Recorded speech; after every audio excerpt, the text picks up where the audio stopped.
In the heart of a desolate village, where the moon seldom lit the path and shadows danced with malevolence, stood an ancient mansion that all the locals whispered about. Its windows were gaping voids, and the once vibrant paint now peeled off like dead skin. They called it the House of Whispers, and for a good reason. Carol, a young journalist with a thirst for uncovering the truth, arrived in the village to investigate the legends surrounding this eerie structure. Determined and undeterred by the villagers' warnings, she made her way to the mansion just as dusk thickened into an impenetrable darkness. The wooden door creaked violently as she pushed it open, the sound echoing through the empty hallways like a scream. As she stepped inside, the air grew colder, and the pungent odor of decay assaulted her senses. Her flashlight flickered, casting long shadows that seemed to reach out for her. She took a deep breath and moved forward, her footsteps muffled by the thick layer of dust that coated the floor. Each room she entered told a story of abandonment and sorrow. Glimpses of the past haunted her: broken furniture, shattered mirrors, and walls scribbled with cryptic messages. In the parlor, a grand piano stood silent, its keys yellowed and broken, as if the music had been violently torn from it. But then she heard it, the whispers.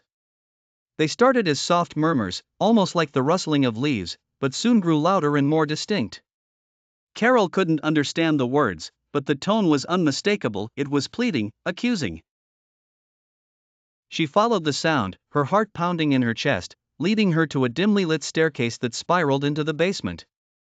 As she descended, the whispers merged into a cacophony of voices, rising and falling like waves crashing against the shore. The basement was a labyrinth of musty corridors, each turn bringing her deeper into the bowels of the mansion. Finally, she reached a room at the end of the hallway. Its door was ajar, and a sickly green light seeped through the gap. Carol pushed the door open to reveal a scene that froze the blood in her veins. The room was filled with old portraits, their eyes gouged out, and a massive mirror that took up an entire wall. Reflected in the mirror, Carol saw not her own image, but that of a young girl, pale and gaunt, eyes filled with an agonizing sorrow. The girl mouthed words that Carol could not hear, but she understood their meaning all the same: "Help me." Driven by a mixture of fear and empathy, Carol reached out to touch the mirror. The surface was cold, almost like touching ice. Suddenly, the room began to shake, the portraits rattling against the walls, and the whispers crescendoed into a deafening roar. Before Carol could react, she was pulled into the mirror, surrounded by an endless void.